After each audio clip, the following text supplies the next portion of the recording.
Ben, nous allons pouvoir commencer. Donc, s'ils veulent bien nous rejoindre sur scène, enfin me rejoindre, pas employer le pluriel de majesté. Jacques Mangon et Clément Rossignol-Puech, d'une part, et puis les paysagistes Henri Bava, Pablo Georgiev, Bas Metz et Jamel Clouche. Voilà, on vous attend tous maintenant, si vous pouvez monter sur scène. Alors, vous installez où vous voulez, tout seigneur, tout honneur. Alors, je profite du temps d'arriver sur scène pour redire que tous les débats sont traduits en simultané en langage des signes et que si des gens que vous connaissez qui souhaiteraient suivre les débats veulent venir ici, c'est toujours de ce côté-ci de l'écran, dans un joli halo de lumière, que sont les traducteurs en langage des signes, dont l'image est reprise en incrustation sur les écrans qui diffusent les débats au miroir d'eau. Voilà, petit détail sur la traduction.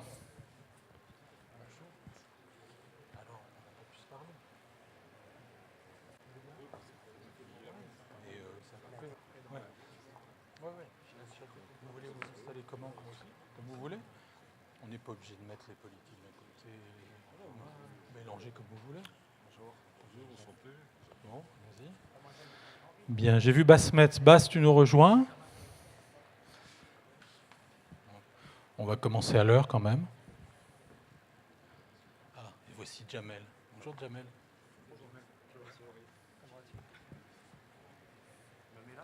Oui, tu mets où tu veux. C'est placement libre. Très bien. On attend. On va commencer sans eux parce qu'on va respecter le public qui lui est à l'heure. Clément Rossignol-Puech et Bas Metz. Voilà. Bas était là. Oui. Non mais Bas, genre, il n'est pas loin. Il était là. Il n'est pas loin. Il disparaît toujours. Mais il revient. Oui, bien sûr. Alors, comme promis, donc ce débat sur l'avenir des 55 000 hectares s'inscrit dans la réflexion d'Agora. C'est toujours un petit peu le principe à Agora et lors des débats. On se décentre un petit peu par rapport aux exercices obligés, impératifs de l'administration, les obligations, les concertations, les workshops, tout ça. On en sort un peu, puis on parle un peu librement. Et donc on s'est autorisé une après-midi. On s'est demandé dans quelles conditions on pouvait faire cohabiter les habitats humains et le reste du vivant, et pas seulement à l'intérieur des villes, dont on ne voit plus où sont les limites, où sont les frontières. Ça a été bien dit à plusieurs reprises dans l'après-midi. Même à la campagne, disait tout à l'heure Rémi Janin, l'agriculteur paysagiste, la population majoritaire ne sont pas des ruraux, ne sont pas des agriculteurs, c'est des gens qui vont vraisemblablement travailler en ville, etc. Donc voilà, on est dans ce contexte où les frontières sont estompées. Et donc, dans quelles conditions peut-on faire cohabiter les habitats humains et le reste du vivant, et notamment dans une métropole comme Bordeaux? Et on a souhaité donc poser directement la question: quel avenir possible pour les 55 000 hectares de nature bordelaise? Alors on a invité évidemment d'abord des responsables politiques, donc le vice-président de la métropole que vous êtes, Jacques Mangon, en charge de l'urbanisme réglementaire et du foncier, mais aussi Clément Rossignol-Puech, le maire de Bègles. Alors vous êtes maire de Saint-Médard-en-Jalles. Donc vous avez une visibilité directe sur le vivant autre que l'habitat humain, évidemment. Et puis le maire de Bègles, Clément Rossignol-Puech, qui est vice-président de la métropole également, lui, chargé de la nature. Voilà. Donc qui, je pense, va nous rejoindre. Et puis des paysagistes et urbanistes que la métropole avait souhaité faire réfléchir à cette question des 55 000 hectares, analyse, diagnostic, pistes possibles. Voilà. Alors, reparlons-en aujourd'hui, ou peut-être un projet d'avenir peut peut-être s'esquisser pour la métropole à plus grande échelle. Alors peut-être, Jacques Mangon, je vais solliciter votre point de vue sur la façon dont vous voyez cette possibilité, plus exactement la possibilité, je n'en sais rien, mais quand vous voyez l'organisation de la réflexion sur les 55 000 hectares dans le cadre d'un futur projet métropolitain d'une grande métropole bordelaise. Oui, donc bonjour à tous. C'est-à-dire que moi je pense que d'abord le matériau des 55 000 hectares, grâce aux contributions éminentes qu'il y a eu, est un matériau fantastique. Il y a énormément de choses, il y a un regard qui n'avait jamais été posé de manière aussi aiguë et aussi convergente sur cette richesse-là. Il y a une invitation à réfléchir différemment. Et ça me paraît vraiment, c'est d'une richesse énorme.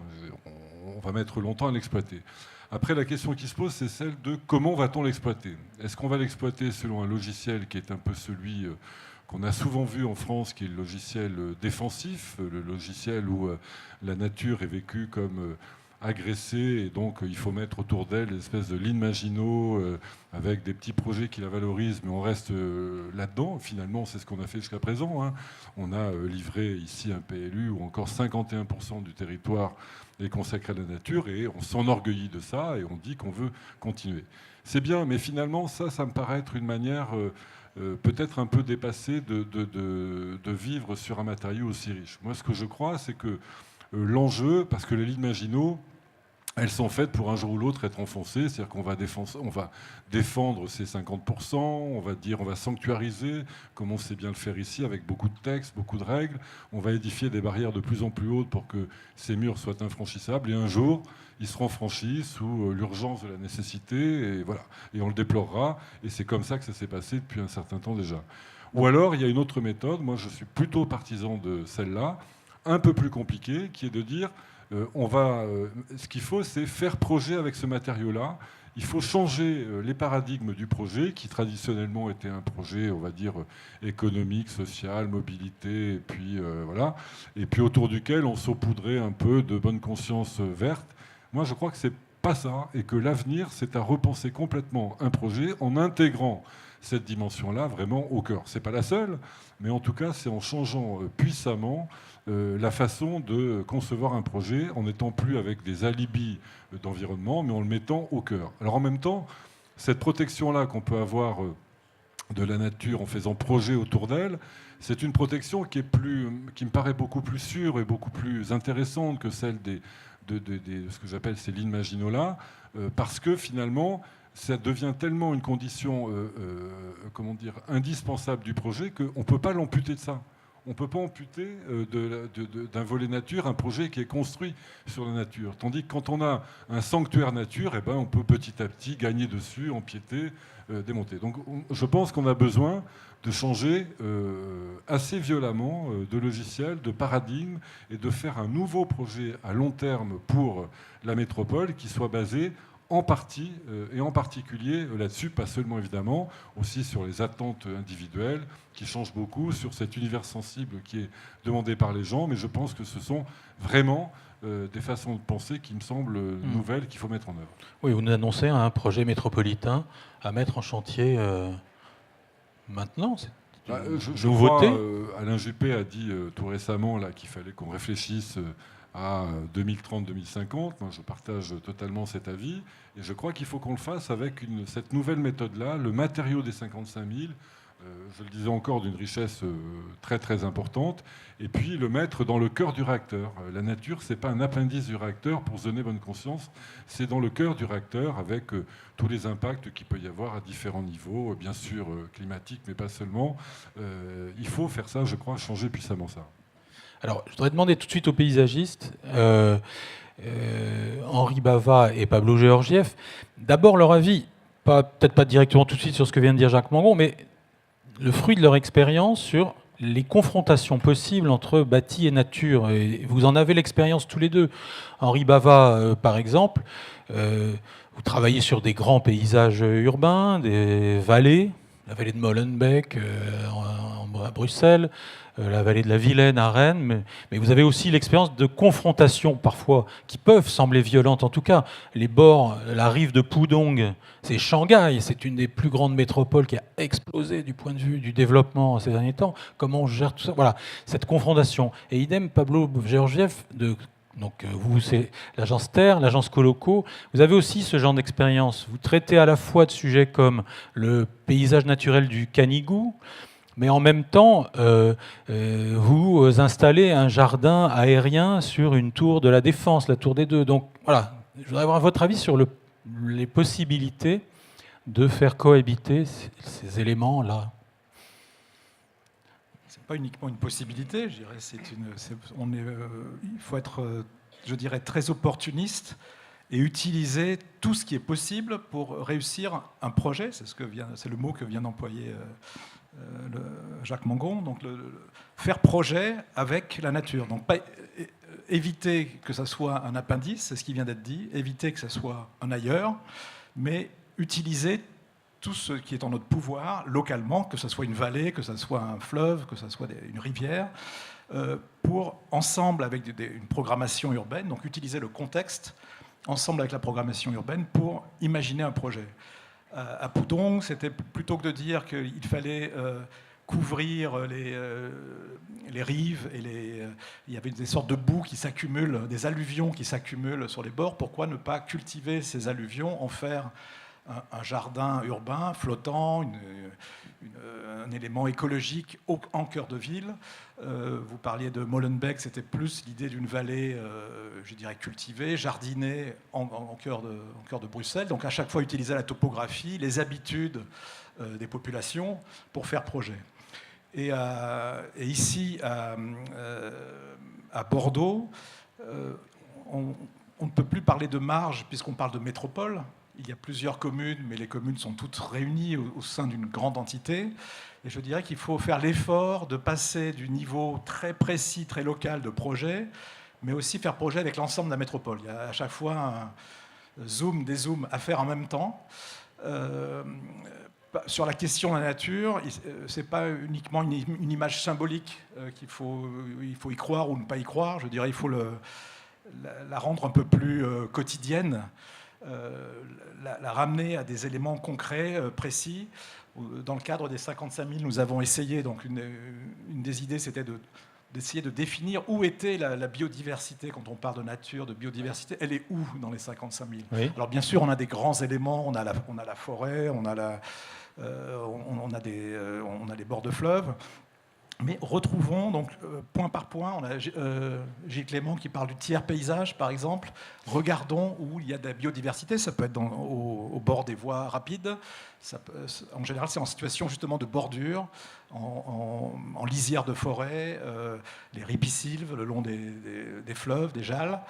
Et faire petit à petit projet avec ces entre-deux. Déjà les localiser, les cartographier, savoir où elles sont. Où ils sont pour les intégrer au projet, faire projet avec.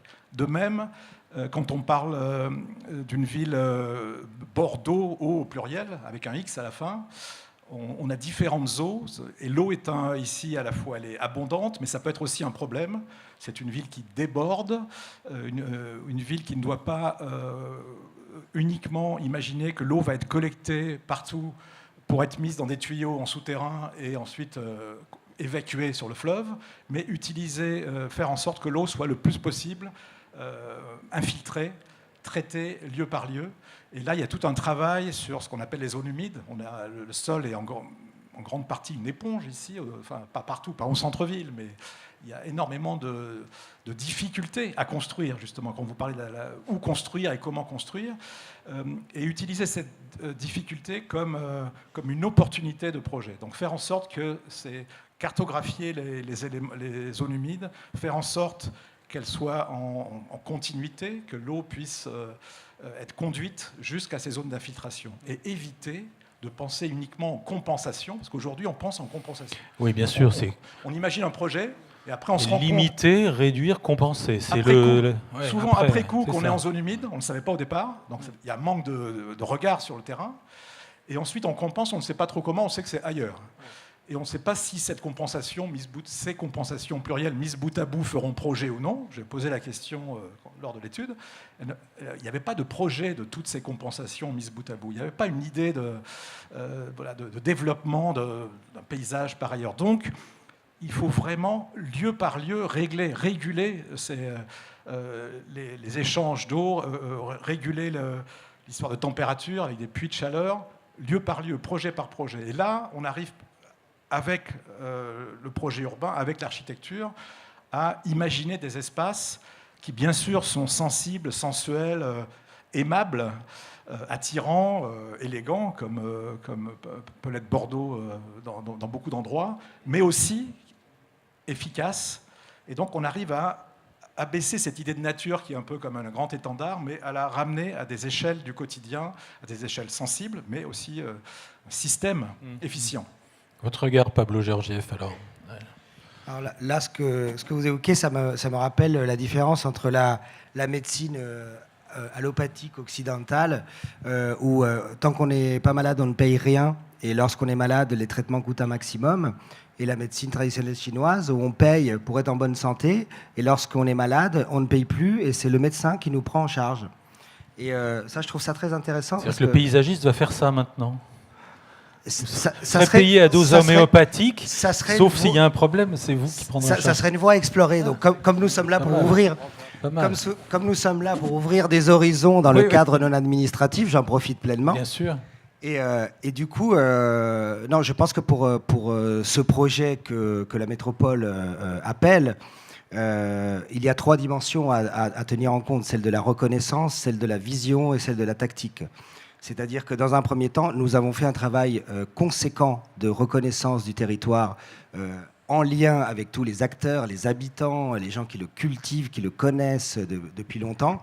Et je pense qu'il y a besoin de le connaître encore mieux. Et vu son étendue, de peut-être que des gens qui habitent à un certain endroit de la métropole connaissent d'autres endroits, il y a peut-être une notion d'événements, de fréquentation, de randonnée, d'événements culturels, quelque chose qui puisse permettre de découvrir plus en profondeur ce territoire qu'on connaît finalement assez mal. Deuxièmement, je pense qu'il faut une vision, et une vision, c'est autant géopolitique que poétique. C'est-à-dire que quel est le paysage qu'on veut construire, quel est l'imaginaire qu'on veut construire, quel est le produit touristique qu'on veut vendre à terme, quel est le projet de territoire qu'on porte. Et ça se construit autant avec le technicien qu'avec le politique qu'avec le poète. Et là-dessus, je pense qu'il y a un travail qui a été initié et qui est à approfondir fortement pour qu'ensuite tout ça puisse se décliner de façon tactique dans le réglementaire, dans la gestion des ressources humaines, de l'entretien de la voirie et des espaces verts, dans les différents projets qui sont menés partout sur les métropoles. Et je pense qu'en fait, il ne faut pas détacher le projet qu'on a souvent dans l'idée, hein, par héritage culturel, comme une espèce de document guide. Hein, on a cette culture du plan guide, on a cette culture du règlement qu'il suffirait d'appliquer pour être vertueux. Je pense qu'aujourd'hui, la question de la nature, de la qualité du vivant, de la qualité des substrats, fait qu'on est obligé de totalement fusionner ces dimensions et de articuler totalement le stratégique et son application de manière imbriquée. C'est-à-dire qu'on ne va pas arriver à éditer un catalogue de solutions vertueuses qu'il suffirait d'appliquer parce que tel modèle de logement est favorable à la diversité ou telle solution technique l'est tout autant. Je pense qu'il y a une logique de cas par cas qui exige d'être en veille en permanence, qui exige de la discussion, qui exige un projet dynamique, itératif. Et je pense que c'est peut-être là une occasion formidable d'inventer une autre manière d'accompagner le développement de la ville, tout en accueillant plus d'habitants, que ces habitants soient humains ou non humains, puisqu'aujourd'hui, on se préoccupe d'une variété de formes d'expression de la vie, et on sait qu'en fait, on est plus heureux quand on est en face d'une plus grande diversité. Ça s'appelle la biophilie en termes scientifiques. C'est étudié de façon extrêmement sérieuse par des laboratoires d'anthropologie, de psychologie. C'est quelque chose qui est bon pour la santé mentale et qui réduit la consommation d'antidépresseurs. Donc c'est une question de santé publique. Et je pense que c'est une belle occasion. C'est vrai que Bordeaux, avec les 50 000 logements, puis les 55 000 hectares, qui étaient un petit peu décalés, mais quand même dans une même mouvance, on sentait qu'il y avait une réflexion un peu d'avant-garde sur comment penser la métropole millionnaire et comment corréler ces questions. Peut-être qu'aujourd'hui, on est en face de cette nouvelle occasion de repenser une méthodologie, une manière de faire le projet métropolitain nouvelle. Oui, mais sur le principe, vous estimez tout à fait viable d'interpénétrer la dimension naturelle et la dimension bâtie. Mais on n'a pas le choix. On n'a pas le choix. La dynamique démographique étant ce qu'elle est pour l'espèce humaine, je veux dire, ce n'est pas une question de choix. Il faut faire face au logement de cette masse d'êtres humains qui arrive. Alors, elle arrive peut-être un peu plus ici à cause de la LGV et parce qu'il y a une attractivité territoriale, mais c'est un problème planétaire. Nous sommes en croissance exponentielle. Selon les projections qu'on aborde, on dit qu'on pourrait être jusqu'à 12 milliards, 15 milliards. D'autres disent qu'il faudrait radicalement redescendre par des catastrophes à 5 milliards. Moi, je suis partisan qu'il faut qu'on fasse front à la nécessité immédiate et qu'on le fasse de façon enthousiaste et intelligente. Et je pense qu'on peut le faire en respectant notre écosystème, y compris dans le cadre d'une métropole. On peut le faire totalement en respectant notre écosystème. Alors ça, c'est formidable avec la nature, parce que la nature, ça n'a pas d'échelle, si vous voulez. On peut être vertueux sur 5 cm² comme sur 55 000 hectares. Oui. Et donc, c'est une question d'attitude, d'engagement et de mettre les valeurs au bon endroit. Oui. Alors, je voudrais avoir le regard maintenant. Basmet et Jamel Clouche. Je me tourne vers vous parce que Basmet est l'actuel commissaire de l'Agora cette année. Jamel Clouche l'était en 2010. Et cette année-là, Jamel, je me souviens, le thème était les métropoles. Et notamment, c'est, je crois, une des premières fois où on s'est mis à parler de métropole millionnaire pour Bordeaux, d'objectifs de croissance d'une population qui est autour de 800 000 aujourd'hui. Et c'est ton choix, ça avait été de représenter les tâches urbaines d'une sélection de métropoles pour nous interroger sur les situations qu'on pouvait y trouver et sur les réponses qu'on pouvait y apporter. Alors, dans ce cas de figure d'aujourd'hui, la métropole bordelaise, là, comment est-ce que tu vois l'interrogation qui est portée sur cette intégration de la nature ? Oui, effectivement, on a eu la chance d'être commissaire en 2010 et on a abordé cette question de la métropole millionnaire. Tu dis on parce que tu dis l'AUC, c'est ton agence avec Caroline Poulain et François Decoster. Voilà. Et puis toute l'équipe qui avait travaillé à l'époque. Et c'est vrai qu'on avait commencé cette exposition par la sélection de 27 villes qu'on avait imprimées, des tâches urbaines qu'on avait imprimées à une très grande échelle. Et ce qui était intéressant, c'est que tout d'un coup, la notion de tâche urbaine disparaissait et on regardait plutôt quasiment l'interpénétration du vide et du plein. Si on peut dire que le construit et le plein et le vide, c'est le paysage ou la nature. Et ça dessinait des vraies typologies de villes radicalement différentes. C'est-à-dire que les villes du Nord, je sais pas, Stockholm, étaient radicalement différentes de villes méditerranéennes comme Palerme, etc. Donc ça dessinait un rapport assez intéressant. Et après cette biennale, c'est vrai qu'on a eu la chance de travailler sur les 2 études prospectives qui ont été lancées par la communauté urbaine. D'abord 50 000 logements, dont on était, disons, les leaders, et après 55 000 hectares de nature. On a travaillé avec Basmet, qui était aussi dans notre équipe dans 50 000 logements. Il est évident qu'il y a les ingrédients aujourd'hui pour construire ce projet urbain métropolitain. Alors, il est vrai que les 2 études étaient disjointes, et aujourd'hui, on a un peu de mal à leur donner du sens ensemble. Moi, je pense qu'il y a... les 2 études ont montré qu'il y avait une vraie potentialité à trouver une harmonie entre des formes d'urbanisation et des formes de développement de la nature.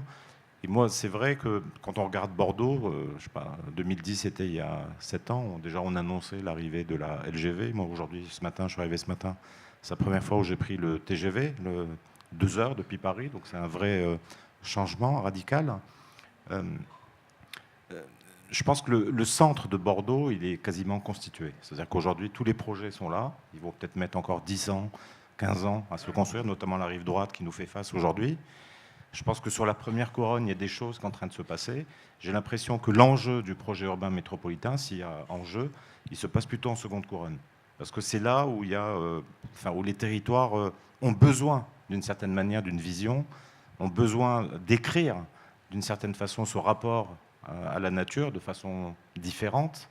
C'est là-bas que la nature touche, ou en tout cas le rapport ville-nature est le plus délicat et le plus sur lequel on doit se questionner. Et c'est probablement l'endroit qui est le moins questionné dans ce territoire métropolitain qui est celui de Bordeaux. Il a été questionné pendant les 55 000, mais je pense qu'il faut aller plus loin. Derrière nous, il y a eu la COP21. Moi, j'aime bien parler de métropole climatique, parce que j'aime bien l'idée du climat, mais du climat au sens non pas au sens scientifique, mais au sens presque poétique, des climats. Je pense qu'une métropole, c'est des climats. Je pense que quand on habite à Saint-Médard-en-Jalles, on n'habite pas à Brazza, on n'habite pas sur la rive gauche, on n'habite pas à Pessac. Je pense qu'il faut qu'on arrive à construire un projet urbain métropolitain qui ait la capacité de donner à chaque territoire, où qu'il soit, la façon dont il peut contribuer à la fabrique du projet urbain métropolitain. Parce qu'on a toujours un peu une sorte de lecture, enfin c'est pareil, hein, quand on a fait le Grand Paris, il y a une sorte de lecture un peu du centre vers la périphérie, ou alors une lecture radio-concentrique. Paris, par exemple, c'est le périphérique, la 86, etc. Parce que l'histoire a dessiné, cela dit. L'histoire a dessiné, mais elles deviennent à un certain moment un peu surdéterminantes. Et j'ai l'impression que Bordeaux, le risque qu'elle court, est un peu le même, parce qu'on a les boulevards, la rocade, et qu'à un moment donné, on a une lecture un peu le centre qui se répand. Et j'ai l'impression que si on veut parler de projet urbain métropolitain, et si on veut mettre la nature comme vecteur de développement, je pense qu'il faut un peu inverser le système et de regarder de quelle façon on peut répondre aux enjeux de la COP21, mais de façon positive. C'est-à-dire, je suis d'accord avec ce que vous avez dit, Monsieur Mongon, c'est-à-dire qu'il ne faut pas être dans le défensif, mais de façon positive, de quelle façon on peut y répondre. Et par exemple, je ne sais pas, à Bruxelles ou à Rotterdam, il y a la prochaine biennale de Rotterdam qui va se passer aussi à Bruxelles. Ils prennent cette question de façon un peu frontale. Ils ont pris le texte de la COP21 et ils se sont dit de quelle façon on peut y répondre de façon positive. Et en prenant comme terrain d'expérimentation la ville de Rotterdam, la métropole bruxelloise. Et je trouve que c'est de cette façon-là qu'il faut aujourd'hui construire le projet ZER. Prendre les questions, se dire oui, il y a du développement, oui, il y a de la nature, oui, il faut y répondre. Oui, il y a des enjeux climatiques, on en a vu les effets. Alors je ne sais pas s'il y a une liaison totalement directe, mais on voit les effets tous les jours. Enfin, il y a des catastrophes. Parfois tragiques, bien sûr. Tragiques toutes les 48 heures ces derniers temps. Donc à un moment donné, peut-être qu'aujourd'hui est venu le moment de se poser cette question de façon un peu plus frontale, peut-être un peu... Alors ça n'empêche pas d'être joyeux, de fabriquer une métropole joyeuse, vivante, stimulante, mais à un moment donné, il faut se poser ces questions et peut-être inverser le regard. Et pas être dans la logique du centre qui s'étend, mais inverser le regard, de regarder de quelle façon on peut aborder autrement un peu la question climatique et comment on peut faire émerger des climats métropolitains, des climats différents qui dessinent une sorte d'atmosphère qu'est l'atmosphère de Bordeaux. Alors Basmet, le thème de cette année que tu as choisi pour Agora, c'est le paysage. Alors, on parle de réalité augmentée quand on regarde le travail à partir des films, de construction des paysages et du regard qu'on a dessus, mais c'est aussi une réalité, et je sais que tu en es un fervent défenseur, dont l'enjeu est aussi de répondre aux défis climatiques. Le projet de paysage, et comment est-ce que tu peux se construire à l'échelle d'une métropole comme Bordeaux, avec cette donnée, 31% en effet d'espace naturel. Quand on a commencé à réfléchir à l'exposition, on est parti d'un triple constat. On s'est dit aujourd'hui on est 7,5 milliards d'humains sur la planète. Les prévisions, c'est qu'on sera 12 milliards 2050, 15 milliards fin du siècle. Deuxième constat, 50% de cette population vit dans des métropoles. Et troisième constat, évidemment, avec plus de gens, plus de terrains dédiés à l'habitat humain, moins de zones naturelles. Ajouter à ça les impacts des changements climatiques qu'on a du mal à imaginer aujourd'hui. Du coup, on s'est dit comment faire face à ce triple constat et comment imaginer le projet de paysage dans cette optique. Du coup, on se dit peut-être qu'il faudra faire une sorte de lecture du territoire et de s'imaginer le paysage du futur dans ce développement et cette pression de l'homme d'agrandir l'espace pour cette population qui ne cesse d'agrandir. Et du coup, et c'est pour ça que j'ai beaucoup aimé l'étude 55 000 hectares pour la nature, parce que peut-être c'était la première fois qu'une ville en Europe se pose la question, et je reprends une phrase clé de l'offre, quel projet de nature ou quel rôle pour la nature au sein du projet métropolitain. Et je trouve ça une phrase très, très, très bien définie, parce que c'est une question de rôle. Je pense qu'on a encore en tête cette ville peut-être médiévale emmurée qui se trouve dans une sorte de nature infinie. Et cette nature qui nous produit l'oxygène, qui nous produit de l'eau potable, qui nous donne une série de services écologiques gratuitement, sans qu'on y pense. Depuis que les villes sont devenues des métropoles, il y a une sorte d'urbanisation planétaire qui est en route partout, encore plus dans des mégalopoles à l'est qu'en Europe. Et du coup, le projet de paysage est à redéfinir. Moi, je pense que le projet de paysage pourrait devenir une sorte de façon d'organiser le territoire et de pas seulement protéger des éléments naturels, mais surtout envisager la transformation totale qui est en train de se passer. Et du coup, à Bordeaux, comme dans d'autres territoires, on a essayé de s'imaginer ces paysages augmentés qui sont quelque part l'accompagnement de l'agrandissement du métropole. Et c'est aussi une façon de réfléchir presque à une échelle planétaire de comment être sûr que ces services écologiques que la biosphère nous donne gratuitement, comment on peut les garantir dans le futur.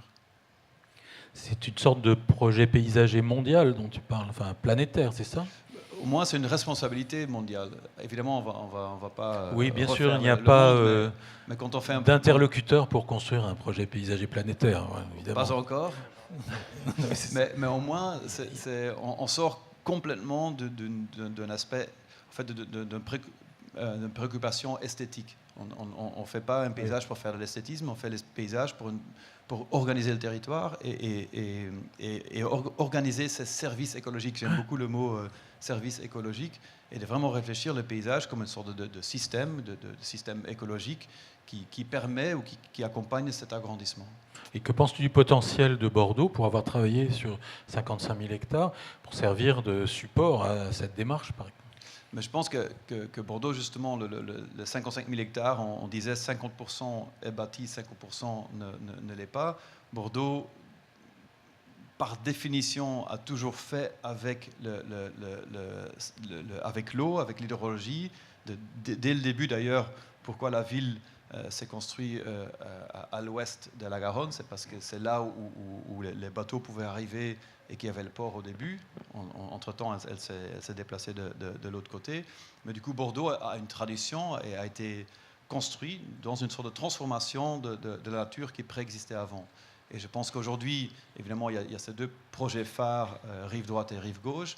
Je pense que c'est ce qu'on essaie de montrer dans l'exposition, que peut-être ce paysage secondaire des coteaux, des Jalles, peut devenir un autre projet pour s'assurer qu'il y a assez d'eau qui circule jusqu'au centre de la ville et qu'il y a assez de végétation qui pénètre la ville de Pierre.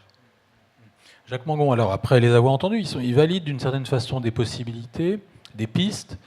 Mais est-ce qu'on n'a quand même pas raison, quand on est citoyen, de craindre que l'urbanisation ne soit destructrice? Parce qu'après tout, ça s'est quand même produit dans l'histoire récente. Alors, je rebondis sur une ou deux choses qui ont été dites. Oui. D'abord, je suis un convaincu fervent de ce qu'a dit Jamel Clouche à propos du temps dans lequel nous sommes, où finalement la question se pose. Bon, évidemment, en plus, je l'habite, je suis le maire d'une ville de la deuxième couronne, mais se pose sur la question de ce qui va se passer en dehors de Bordeaux. Naturellement, Bordeaux est un moteur puissant, le restera... Bordeaux, la commune, donc. Voilà, la ville de Bordeaux. Mais il faut, à côté de ça, moi j'appelle ça la métropole inversée, ça rejoint un peu ce que disait tout à l'heure Jamel Clouche, mais il faut vraiment que les gens comprennent qu'à l'extérieur, il y a aussi des génies à révéler, des génies propres des lieux à réveiller, qui auront aussi demain des moteurs, pas de même importance, mais des moteurs pour la métropole tout entière. Et qu'on ne fonctionne pas bien avec une vision où il n'y a qu'au centre où il y a de l'énergie, puisqu'elle est appelée à se diluer et à perdre de sa validité au fur et à mesure qu'on s'éloigne. Donc ça, j'y crois beaucoup. Et deuxièmement, j'ai bien aimé ce que disait tout à l'heure Pablo Georgiev, quand il faisait allusion à la poésie. Je crois qu'un bon projet, c'est pas un projet de paysage, c'est un projet global. Et un projet global qui intègre puissamment la nature là-dedans, c'est un projet qui prévoit de faire une métropole, je dirais, s'il fallait résumer, ce serait durable, bien sûr, parce qu'on ne peut pas y échapper. Vous dites climatique, c'est exactement ça. Et puis en plus, il faut qu'elle soit en même temps prospère, parce qu'on ne peut pas imaginer de faire une métropole non prospère. Et il faut aussi qu'elle soit douce, c'est-à-dire qu'elle ait un projet pour l'homme. Il ne faut pas que ce soit précisément le défaut d'ailleurs de l'appellation de 50 000 logements. C'était le chiffre 50 000 qui est un chiffre terrible quand on l'associe au logement, où on a l'impression que la métropole qui arrive tue l'homme, écrase l'homme de la hauteur des immeubles qui arrivent. Il faut que ce soit un projet d'une métropole douce. Alors peut-être que d'ailleurs l'appellation climatique qui vous est chère dit bien ça. Il faut qu'elle soit douce absolument. Et ce projet doit être global. Il faut qu'on y aille. Alors moi je pense qu'on peut expliquer ça aux gens et il faut absolument qu'on donne de l'ambition. Il faut qu'on fasse un immense up and under. Hein. C'est comme en rugby. On envoie la balle très haut et puis on se met en bas pour essayer de la récupérer. À partir de là, on organise des attaques gagnantes. Mais il faut qu'on ait ça, qu'on ait vraiment la volonté de réfléchir loin.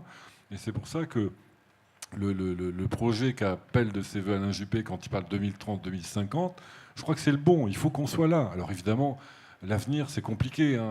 On ne va pas facilement faire un diagnostic du futur, parce que par définition, le futur, il n'est pas là. Hein. Mais en même temps, c'est ça qu'il faut faire pour que vraiment on mette au loin notre ambition. Bien sûr, on se trompera pour partie, mais en tout cas, on aura tracé un chemin et qui est un chemin d'épanouissement individuel. Ça me paraît totalement nécessaire. Et donc les risques, parce qu'il y en a nécessairement. Alors l'objectif n'est pas infranchissable de l'augmentation de la population, malgré tout, il faut loger les gens. Alors l'objectif n'est pas du tout l'augmentation de la population, c'est aussi là où en termes de communication, on a été quelquefois mal compris par les habitants de la métropole. Ils ont cru que l'objectif, c'était de faire une métropole millionnaire. Non, c'est la réalité qui est devant nous. On gagne chaque année 15 à 20 000 personnes, 15 à 20 000 nouveaux habitants sur la Gironde, dont une bonne moitié sur la métropole. Donc naturellement, cet objectif, on y va. C'est une réalité. Ce n'est pas un objectif. Et il faut que face à ça, ce que les gens ont cru que c'était un objectif. Non, c'est une nécessité imposée par l'évolution actuelle. Il faut qu'on lui donne un sens. Et le sens d'une métropole millionnaire, c'est le projet qu'il faut écrire à partir notamment en intégrant complètement la nature, en ne la laissant pas à côté, en s'excusant pas face à la nature, en faisant un argument de la métropole bordelaise de demain, d'aujourd'hui et de demain. Messieurs, c'est relativement peu cette perspective, donc pas un objectif, on le note, mais perspective de croissance. Si on compare Bordeaux aux métropoles du Sud, ou de l'Est dont parlait à l'instant Basmet, c'est relativement modeste, non ? C'est supportable au sens du développement durable. Qu'en pensez-vous ? Il faut constater que la métropole, c'est un succès mondial. Les métropoles grandissent, réussissent économiquement, réussissent au niveau de la culture, au niveau de l'intelligence, elles réussissent dans plein de domaines. La preuve, la réforme territoriale que nous avons connue en France a recentré beaucoup l'activité du pays sur les métropoles. C'est une formule gagnante, la métropole. Oui, les maires ruraux s'en plaignent suffisamment. Absolument, mais si c'est fait, c'est que je pense qu'il y a quand même une certaine intelligence derrière tout ça, et donc je pense que la métropole, c'est aussi le lieu des solutions. Et c'est pour ça que c'est intéressant, c'est-à-dire que le défi auquel on fait face, c'est bien celui-là, c'est celui d'une certaine densité à l'échelle territoriale qui fait sens au niveau des transports, au niveau de la logistique, au niveau des services. Ça ne veut pas dire que les zones plus rurales sont abandonnées, mais ça veut dire que d'autres types de relations sont tissées et que on se donne les moyens au niveau des métropoles d'inventer des nouvelles formules. Si on accepte ce fait que l'attractivité des métropoles fait qu'elles vont grandir démographiquement, qu'il faut accueillir une population et qu'il faut inventer des modèles de villes, de villages, d'ensemble urbain, de bâtiments, de mélange d'activités, de travail, d'habitat. Il y a plein de champs de recherche sur des nouvelles formules. C'est pas peut-être un plan guide à l'ancienne qui va être produit, mais je pense que c'est vraiment une stratégie multiniveau qui demande à être mise en place, parce que c'est bien là qu'on a les moyens de créer des nouvelles solutions. Oui. Vous ne répondez pas tout à fait à ma question, mais parce qu'on parle de métropole douce. En effet, c'est un peu l'ambiance dominante à Bordeaux, par ailleurs, une espèce de douceur de vivre qui a toujours défendu Alain Juppé, effectivement. Moi, je dis, après tout, une métropole d'1 million d'habitants, est-ce que ça mérite encore le nom de métropole? C'est pas si grand que ça. Enfin, est-ce que je fais du relativisme à l'envers? Vous savez, à l'époque, quand on a travaillé sur les métropoles millionnaires, on Oui. a fait une recherche.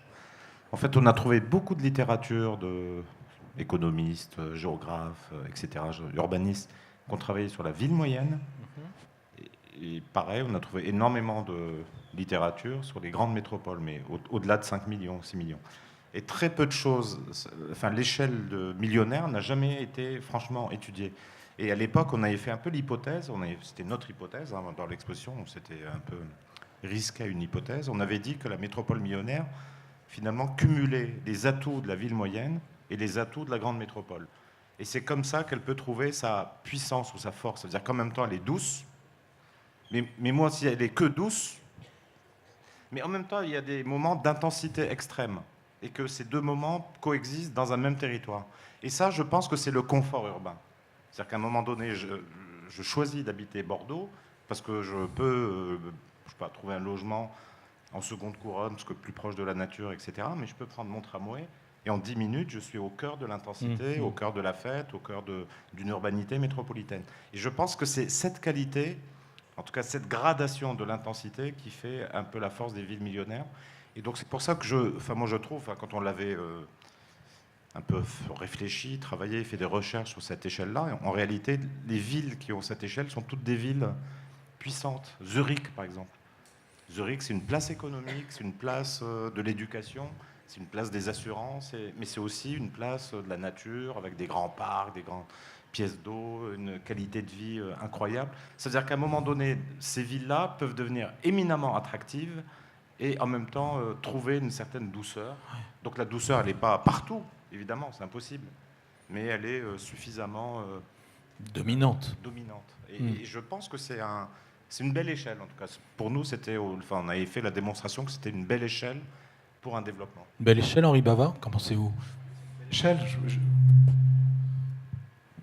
Oui, ça va, c'est pas très j'emploierais grave. le mot milieu. Enfin, finalement, la ville, c'est un milieu. Quand j'entends la douceur, l'attractivité, le confort, je dirais que c'est notre milieu de vie. Et pour réussir ce milieu qui est un jeu d'interaction entre les mobilités, l'habitat, le commerce, mais aussi l'agriculture, les éléments de nature, il faut éviter que la tâche dont parlait Jamel tout à l'heure, que la tâche se développe de manière et qu'elle engloutisse l'ensemble et qu'elle recouvre tout. Je reparle encore une fois des sols. Et l'idée est de garder des sols, le maximum de sols ouverts possible, que cette tâche ne recouvre pas l'ensemble. Et ça veut dire que ça passe par aussi une simulation. Quand on fait des plans, peut-être éviter que ça soit simplement à l'allemande les Schwarz-Weiß, là, le noir et blanc. Et dans l'exposition, on a énormément de plans qui sont montrés par Bass sur comment simuler finalement non seulement le bâti en une couleur, mais aussi tout ce qui est non bâti, qui n'est pas un vide, et qui est aussi du sol ouvert, qui est aussi des jardins, des plantations, des arbres. On a besoin d'arbres en ville. Donc comment on va créer ce jeu? On va être obligé de passer par une certaine densification. Le mot n'a pas été encore prononcé, mais il est sous-jacent à ce que vous évoquez là. On augmente le nombre d'habitants. Faut-il densifier ou alors recouvrir plus? Comment densifier? C'est la question. Et ce qui m'intéresse dans l'idée de densité ou de densification, c'est pas juste densifier ou monter des niveaux. C'est pas ça. C'est effectivement garder la relation au sol. Pourquoi si on densifie, c'est pourquoi, quel avantage on donne en espace public, Oui. en éléments jardinés, Je précise la question parce que je ne vous pensais pas du tout à densification, mais il se trouve que le PLU de Bordeaux est très protecteur et que pour, je crois, 60% de sa surface, en tout cas, vous me confirmerez si je me trompe, 51%, il protège les hauteurs, il limite les hauteurs à R+1. C'était bien 60%. Enfin bon, j'ai pas le chiffre exact en tête, mais on est dans une ville de maisons. Et ça, l'architecte conseil de Bordeaux l'a toujours dit. Bordeaux est une ville de maisons. Et par ailleurs, c'est une ville jardin. Et Laure Planchet montrait tout à l'heure, plutôt dans l'après-midi, les surfaces libres de pleine terre. Elle y tient, elle défend cette idée en tant que paysagiste, et je pense que c'est un peu dans ce sens que vous allez. Surface de pleine terre, Bordeaux a un potentiel formidable. Mais là, une des questions qui se pose, plutôt que de densifier, de savoir si on peut cohabiter avec, par exemple, une zone humide. Est-ce qu'on peut cohabiter avec l'inondation quand on construit? C'est pas de la densification, c'est de la possibilité, alors peut-être que ça fait partie de la recherche qui est devant nous, trouver les bonnes façons de le faire, plutôt que d'interdire la construction de zones inondables, de permettre à certaines conditions qui respectent peut-être l'environnement, le milieu, l'écosystème. Enfin, je ne sais pas ce que vous en pensez. Ça repose la question finalement de comment on envisage l'espace public entre les éléments construits. Qu'est-ce qu'il y a? Il peut y avoir, comme au centre-ville, des places magnifiques, des rues commerçantes et autres.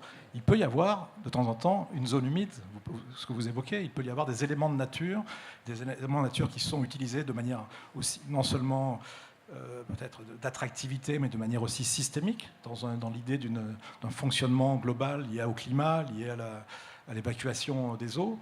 Mais il y a tout ce travail, encore une fois, sur les bords, sur comment on va s'approcher, effectivement. Ça me semble être un enjeu architectural aussi fort, attractif aussi pour une autre manière de vivre, avec des pontons, des terrasses, des encorbellements qui regardent des espaces vivants qui accueillent la faune dont parlait Pablo tout à l'heure. Donc il y a une nouvelle forme de ville et de vie à imaginer, qui me paraît en cours, en tout cas, à Bordeaux, dans ce système, dans cette étude sur les 55 000, dans ce qui est en train d'être fait aujourd'hui. Il y a cette recherche qui me paraît passionnante de milieux de vie qui seraient milieux de vie au sens large, la faune, l'habitat pour les animaux et les humains, qui réinventeraient l'urbain. Intéressant. Bas, sur cette échelle intermédiaire que représente Bordeaux, ton regard international? On a produit une carte qui est présentée sur la Pentagone un peu plus loin, qui s'appelle, on l'appelait la résilience du territoire. On l'a fait pour 5 villes et aussi pour Bordeaux. Et on a essayé de se poser cette question, quelle résistance nous propose la nature? Où est-ce que c'est moins facile d'habiter, de construire? Les zones humides, évidemment, la Garonne, les Jalles. Et comment on peut produire une sorte de carte, peut-être la carte inversée dont vous parliez tout à l'heure, et délibérément, on ne montre aucun élément de bâti, on montre que ce que la nature propose comme empreinte minimale. Et on s'est dit, en fait, chaque vision à l'échelle du territoire devrait partir de cette résistance minimale de la nature, qui est très souvent liée à l'eau, parce que depuis que la goutte tombe, il faut qu'elle aille jusqu'au fleuve et en plus jusqu'à la mer. Du coup, il y a une sorte presque de continuité par définition liée à l'eau qui permet d'imaginer une sorte de nouvelle image pour le territoire. Et on l'a fait pour Bordeaux, mais on l'a fait aussi pour 4 autres villes. Et on s'est rendu compte qu'il y a une sorte de spécificité indéniable qui en ressort, directement liée au territoire. Et que là où peut-être on gérait bien les centres-villes, on gérait peut-être bien la première couronne, la deuxième couronne qui est en manque d'identité terrible, ce ne sera pas l'architecture ni l'urbanisme qui va produire cette identité, mais peut-être c'est ce paysage lié à cette résistance de la nature qui peut soudainement créer une autre organisation du territoire. Oui, ce qui ne veut pas dire qu'on n'y habite pas. Ah non, absolument pas. Au contraire. Non, c'est pour ça, mais dans une optique inversée. C'est bien on part l'idée que de toute façon, il y aura plus de monde sur Terre, il y aura plus d'habitation. On n'essaye pas de gérer ça parce qu'on se considère pas architecte, peut-être un peu urbaniste, mais pas trop. On se dit juste quel paysage pour accompagner tout cela. Jacques Mangon, qu'est-ce que vous retirez de ces pistes-là? L'idée que Bordeaux soit une taille intermédiaire, vous l'avez toujours revendiquée. C'est-à-dire que ce qui est dit, c'est tout à fait vrai. Quand on se met à la grande échelle, il y a une taille minimale pour avoir l'intensité recherchée, et puis il faut l'avoir, et en même temps, est-ce que c'est nécessaire d'aller au-delà? Est-ce que les 4 ou 5 millions sont utiles? Non, on y a répondu, effectivement, non. Dans cet horizon-là, oui, je crois qu'on a les fonctions de base, on a la taille critique pour l'efficacité. Il y a une question de moyens, d'accumulation de moyens. Je veux dire, les cathédrales sont construites parce qu'il y avait beaucoup d'argent, hein, donc il faut accumuler des moyens, il faut nécessairement le faire. Donc ça, il y a cette taille-là qui est utile. Pour autant, est-ce qu'on est obligé, quand on a cette taille-là et des moyens, de prendre les schémas de beaucoup de villes de 4 à 5 millions d'habitants? Non, naturellement. Moi, je crois qu'il faut qu'on parte... Je crois beaucoup qu'il faut qu'on parte de ce qu'on est, de notre histoire, de nos capacités pour faire le projet. Le projet de Bordeaux, ça ne doit pas être, je sais pas, une autre grande métropole en plus petit ou en moins bien. C'est Bordeaux. Bordeaux doit jouer sa carte propre. On a des legs de l'histoire, on a des legs de paysages. C'est le thème d'Agora cette année, mais qui sont considérables. Continuons là-dessus, révélons ce qu'on a révélé au petit niveau d'une ville comme Saint-Médard-en-Jalles, 30 000 habitants. Nous, on a Jalles dans le nom de la ville et on voit jamais les Jalles. Il faut qu'on les révèle. Enfin bon, voilà, c'est un tout petit combat, mais naturellement, il faut le faire. On a un legs de l'histoire en centre-ville, on a un immense parc de 28 hectares qui débouche en plein centre-ville. Qu'est-ce qu'on fait? On le bétonne en se disant quelle aubaine, 28 hectares en plein centre-ville, on va faire plein d'argent. Ou on se dit, on le préserve, c'est notre projet, on en fait un projet nature. Et autour de ça, on va commencer à redessiner la ville avec des atouts propres que n'auront pas d'autres villes qui ne sont pas comme ça. Voilà. Donc c'est des petits exemples à l'échelle d'une ville moyenne, mais c'est cette logique-là qu'il faut avoir. Et après, moi, je crois quand même je crois beaucoup, et c'est là où il ne faut pas se tromper sur l'utilisation de la manne de 55 000 hectares, on ne fait pas de grandes choses si on part du bas, qu'on verdit ce petit coup-là, et ce petit coup-là, et celui-là. On n'aboutit pas à un grand projet. Un grand projet, ça s'écrit d'abord au début, il faut une idée simple, une idée forte, à partir de laquelle on décline plein de choses, avec plein de nécessités, et là on aboutit à un grand projet. Donc il ne faut pas trop se tromper. Je crois beaucoup à ça et je pense que c'est dans ce qui est dit. Un projet, c'est quand même une idée globale, forte, ambitieuse, lointaine, qu'on décline avec humilité. Là où il faut avoir l'humilité, c'est dans la manière de décliner. Il faut avoir quelquefois peut-être la main qui tremble une ou deux fois, mais pas au début. Alors, oui, vas-y, Bas, tu voulais réagir. Oui. Non, j'ai réagi par rapport à ce que vous dites et aussi Bien par sûr. rapport à cette idée du plan inversé.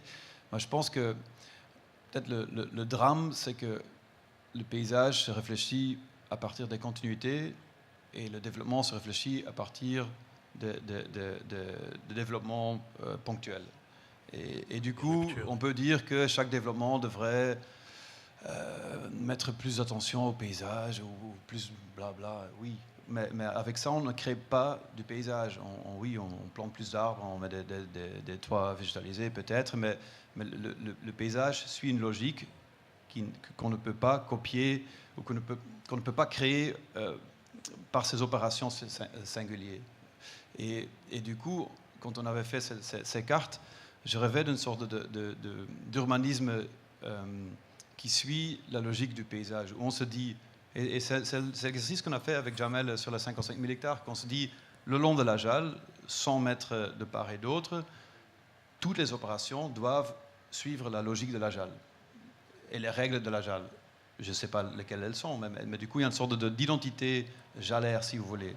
Le long de la Garonne, 100 mètres de part et d'autre de la Garonne, il y a une architecture, et d'ailleurs, on le voit, il y a une architecture spécifique le long de la Garonne qui s'est installée parce qu'on tient compte du fait qu'il y a la Garonne. Peut-être sur les coteaux, il y a une autre architecture qui s'installe. Du coup, je pense que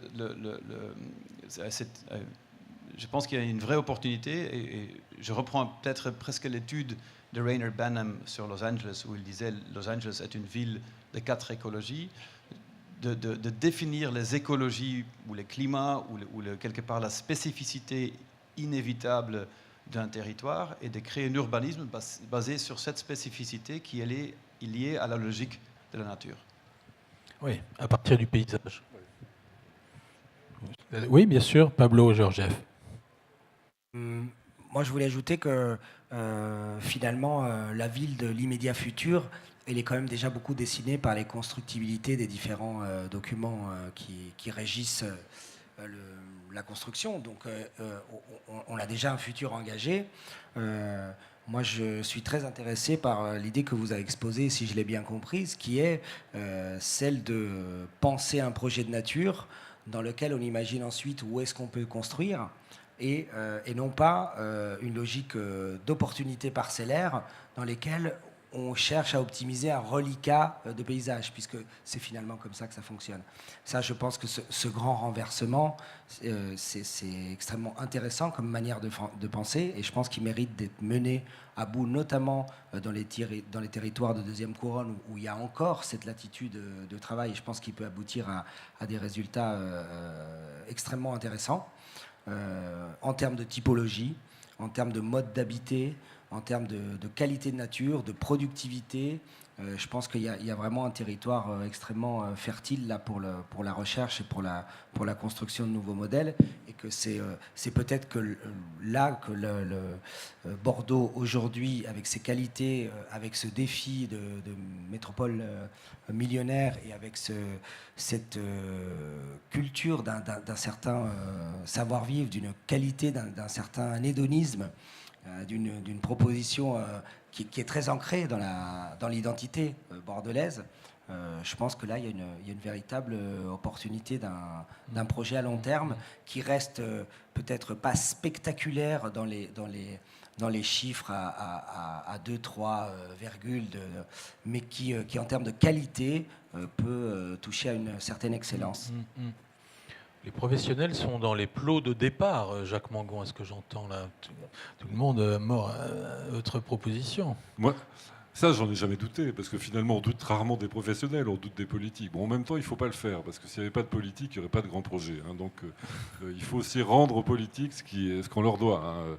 Le Bordeaux d'aujourd'hui, dont on se régale, on le doit à Alain Juppé. Hein. Alors, pas tout seul, il a eu beaucoup autour de lui, beaucoup de matières grises, etc. Mais s'il n'avait pas été là pour dire on fait ça, on trace la route et on n'en déroge pas, voilà, on n'aurait pas ça. Donc, il faut quand même. Enfin, moi, je ne doute pas qu'il y ait de l'intelligence. Les professionnels ont souvent toutes les compétences, mais c'est aux gens qui ont les manettes d'aller les chercher, de leur dire banco, on y va, on le fait, voilà.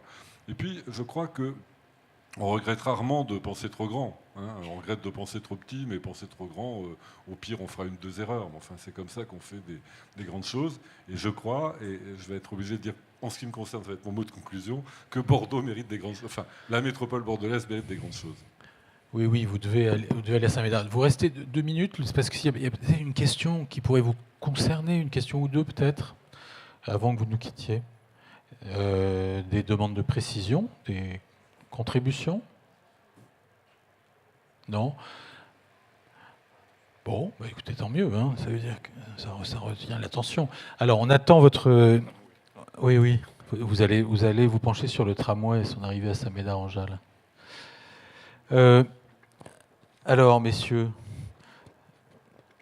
maintenant, hein? On est dans les plots de départ, comme je disais. Non, mais plus sérieusement, donc, Clément Rossignol-Puech nous a demandé de l'attendre, parce qu'il doit arriver vers 18h. Je ne sais pas s'il va arriver. Mais voilà. On peut peut-être profiter. Il y a des questions? Ah bon, bah alors. Oui, c'est ce que je me demandais. Pour répondre aux questions. Ok, très bien. Et merde. Et Henri Bava qui va répondre à la question. Okay. C'était plutôt une question pour Basmet. Alors. Par rapport à ce que vous avez dit. Vous avez un micro? Oui, on m'entend ou pas? Oui, allez-y. C'était par rapport à ce que vous avez semblé suggérer tout à l'heure du rapport entre le paysage et notamment un peu de sa pertinence pour la seconde couronne. Je voulais vous demander un peu si vous pouviez préciser, entre guillemets, la relation que vous sembliez établir entre les deux, enfin, entre guillemets, le potentiel que le paysage pourrait avoir pour la seconde couronne. Si c'était plutôt, entre guillemets, ce qui semble être ce que vous dites, qui est plutôt presque le délimiter ou le caractériser, ou lui donner un peu cette idée d'identité, chose que l'architecture ou l'urbanisme ne ferait pas, mais le paysage ferait, ou bien si c'est alors également pour développer ce qui avait également pu germer par d'autres interlocuteurs, celle en fait d'autres modes d'habiter ou d'autres modes, notamment dans cette réflexion par le rapport à la nature, d'autres modes d'habiter. Voilà, si c'était plutôt, si vous avez compris ma question, pas trop. Donc, par exemple, on a énormément travaillé sur les Jalles à l'ouest de la Garonne, et on s'est rendu compte que dans la deuxième couronne, il y a très peu d'espace public, il y a beaucoup de maisons isolées, solitaires, et du coup, toute la qualité qu'on retrouve dans le centre, en fait, on l'a pas forcément dans ces zones villas. Après, on s'est rendu compte que justement, ces Jalles, par exemple le Peug, avec Christian Barani, on a parcouru le Peug depuis la source dans le bois du Peug jusqu'à ce qu'il se déverse dans la Garonne. Et on s'est rendu compte qu'il y a plein d'opportunités, plein de lieux qui pourraient devenir une sorte de parc linéaire. Il y a pas mal de zones de rétention d'eau. Je me souviens, il y a une école, il y a des petits parcs, il y a pas mal de lacs. Et aujourd'hui, en fait, ce n'est pas vécu comme une sorte de continuité, tandis que très facilement, on pouvait s'imaginer une sorte de piste cyclable ou des connexions douces, parce que finalement, c'est 13 km depuis les sources jusqu'à la Garonne. Et du coup, si on imaginait de s'appuyer ou de quelque part amplifier ces éléments de nature préexistants, on pourrait facilement donner une sorte de repérage à l'échelle du territoire de la deuxième couronne. Et je pense que on travaille souvent en Flandre. Flandre, on a un peu la même situation, un pays très, très plat, beaucoup de densité de construction.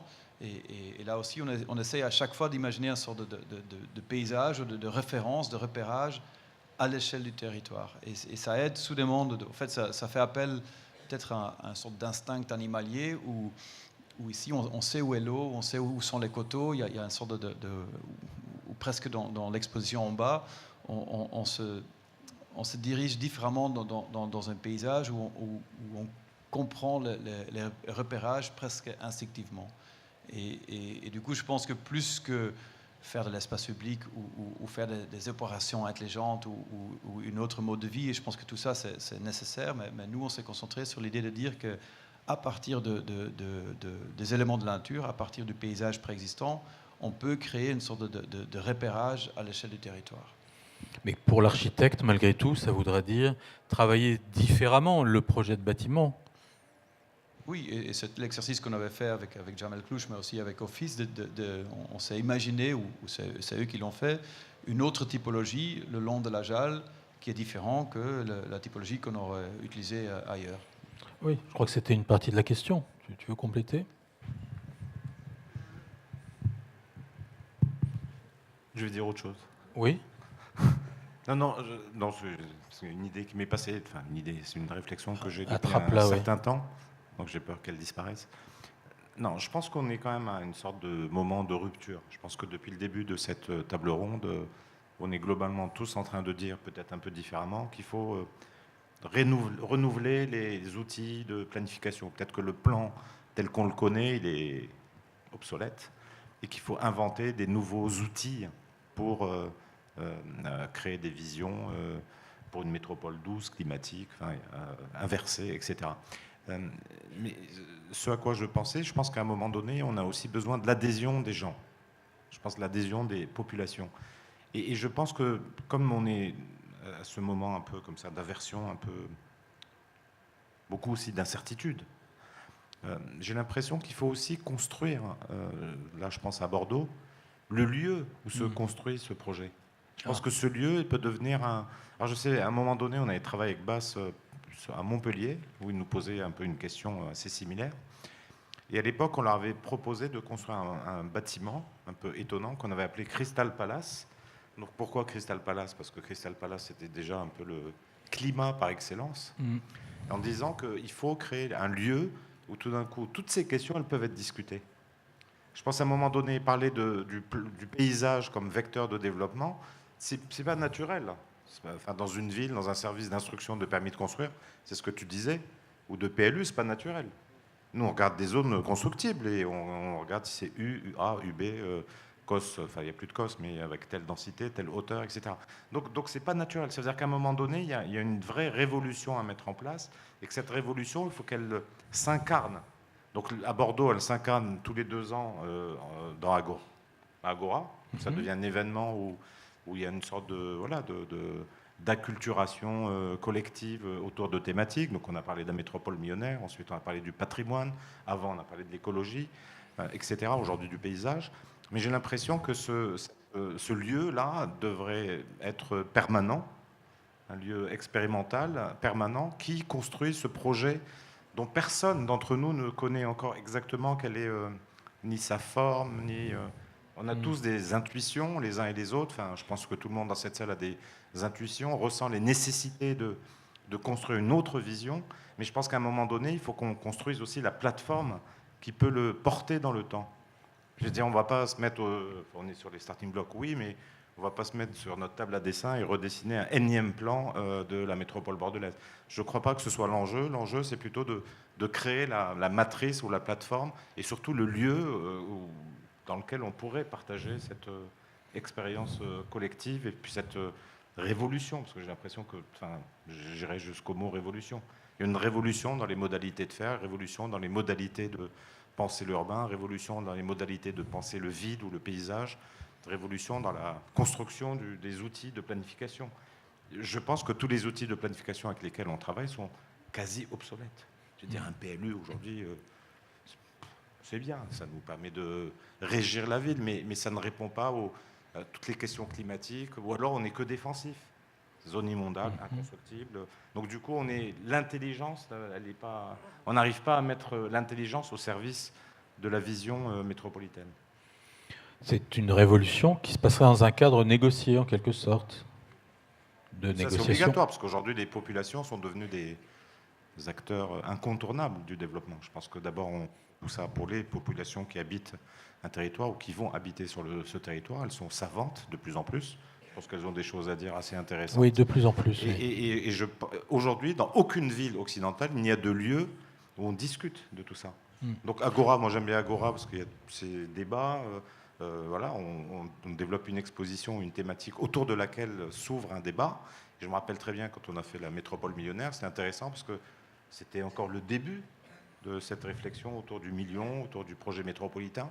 Bon voilà, 7 ans, 8 ans après, voilà, la métropole est créée, le TGV est arrivé, Euratlantique se développe, la rive droite se développe, mais ça a pu, d'une certaine manière, un peu mettre tout le monde autour de ce sujet, il y a déjà 7 ans, pour quelque chose qui est en train d'advenir. Mais il faudrait que cette fabrique collective du territoire devienne permanente. Les Allemands avaient un modèle pour fonctionner comme ça. Ça n'a pas beaucoup pris en France, mais c'est comme ça qu'ils ont transformé la Ruhr quand il a fait les IBAO. Voilà. Oui, effectivement. Donc oui, Henri Baval. C'est un modèle justement, quand Jamel parle d'adhésion des populations, je dirais ce qui est important, c'est le fait que nous ne travaillons pas chacun d'entre nous en tant que spécialiste. Il n'y a pas l'architecte, le paysagiste, le spécialiste des transports. C'est vrai. L'important, c'est d'échanger. Quand on parle, ce qui est intéressant ici à Agora, c'est effectivement d'échanger.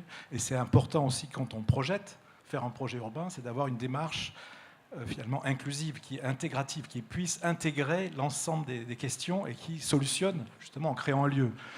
En ce moment, donc, le maire de Bègles n'est pas encore arrivé. On reprend par exemple une idée qui avait été mise par Clément Blanchet, donc, à l'époque de OMA, sur Bègles, donc d'avoir l'idée d'une contre-allée, donc le passage du tram en contre-allée, donc pas le long de pas le long de la route de Toulouse, mais plutôt en arrière. Et c'est une manière de prendre le thème des mobilités et d'en faire autre chose, d'associer cette idée du tram et de contre-allée avec une promenade, une sorte de parc linéaire justement qui va rejoindre le delta vert et qui ensuite arrive à la Garonne. Donc en fait, ce passage du tram se transforme en parc, en pistes cyclables, en déplacement doux, mais aussi il joue son rôle de continuité hydrique dont parlait tout à l'heure Basse. Il est important donc que chacun d'entre nous donc, ne fonctionne pas dans sa spécialité, mais travaille avec l'autre. C'est le projet urbain. Et la dernière couche de ce projet urbain, effectivement, ou la première aujourd'hui, c'est effectivement travailler avec la population, travailler parce qu'ils ont envie. Il y a on l'a vu dans les différentes discussions cet après-midi, il y a cet engouement du jardinage, donc de cultiver la terre. Moi, ce qui m'intéresse là, c'est le fait de maintenir des sols ouverts en ville, et donc entretenu par le privé, finalement, par des populations. Et comment faire ville avec ça, avec les mobilités, avec ces espaces nouveaux, avec cette sociabilité qui est des espaces sociaux réinventés grâce à ce travail en commun dans l'espace, plus ou moins public, partagé. Pablo Georgiev. Pour compléter la proposition révolutionnaire de Jamel, j'y ajouterais que, en plus de cet endroit, de ce laboratoire permanent, parce que je pense qu'effectivement c'est une question qui nécessite d'être réactivée en permanence. On ne peut pas y réfléchir une fois de temps en temps et communiquer ponctuellement dessus. Je pense que c'est vraiment quelque chose qui est sur le métier. Je le mentionnais tout à l'heure, mais je pense que la fréquentation physique assidue du terrain est fondamentale, qu'il faut que les techniciens, les politiques et les habitants se retrouvent sur place, sur le terrain, pour discuter les questions, parce qu'il y a des choses, je disais Basse tout à l'heure, qu'on trouve, qu'on éprouve lorsqu'on traverse ensemble ce territoire-là et qu'on fait les 13 km du point A au point B pour éprouver les choses. Donc je pense que ça, c'est une formule qui doit être vraiment mise en œuvre.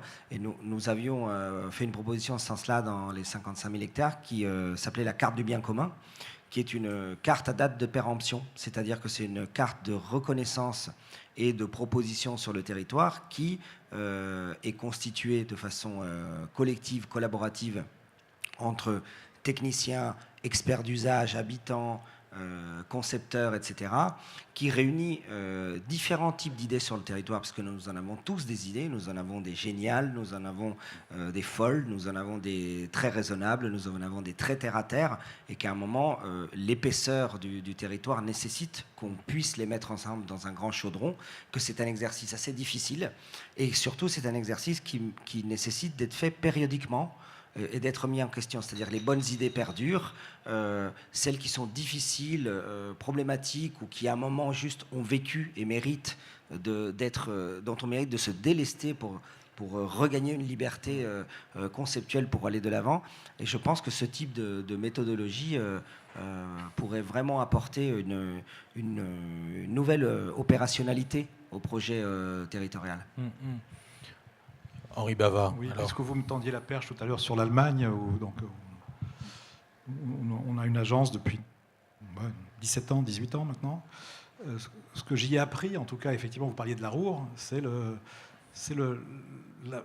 fait d'engager les populations dès le départ. De ne pas, à l'époque, nous avions du mal à concerter en France, donc ça arrivait plutôt petit à petit et plutôt à la fin du projet, une fois que tout était joué. Donc c'était très hypocrite, je trouvais, la manière française de questionner la population. Et la manière allemande, c'était de faire intervenir tout de suite, dès le départ, les associations, la population, les différents acteurs sur place, si possible en prenant une bâtisse vide, un hangar, de faire travailler les concepteurs, s'il y a différentes équipes, qu'elles commencent tout de suite avec la population et qu'elles se confrontent. Donc ça peut durer une semaine, par exemple, une sorte de workshop en loge pendant une semaine pour démarrer la réflexion sur le territoire, et tout de suite avoir un rendu, par exemple, intermédiaire et un rendu final, pour qu'il y ait plusieurs allers-retours. Ce n'est pas uniquement les concerter une fois, leur demander leur avis, c'est vraiment qu'il y ait une interaction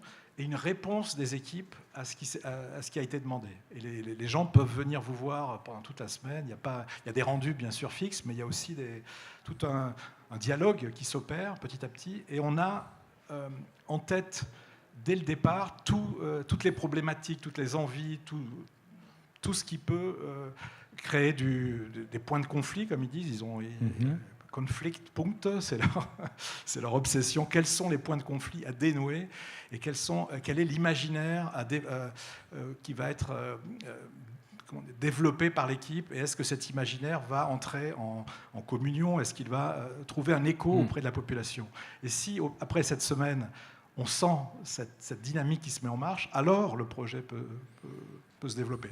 En France, on a plutôt l'inverse, enfin on avait plutôt, ça commence à changer, on le voit ici aujourd'hui, mais ce qu'on appelle la coélaboration, la co-construction, comme on a rentré co-construction, mais on a mis, là je parle des années 92, 93, donc ils y sont depuis quelques temps. C'était balbutiant.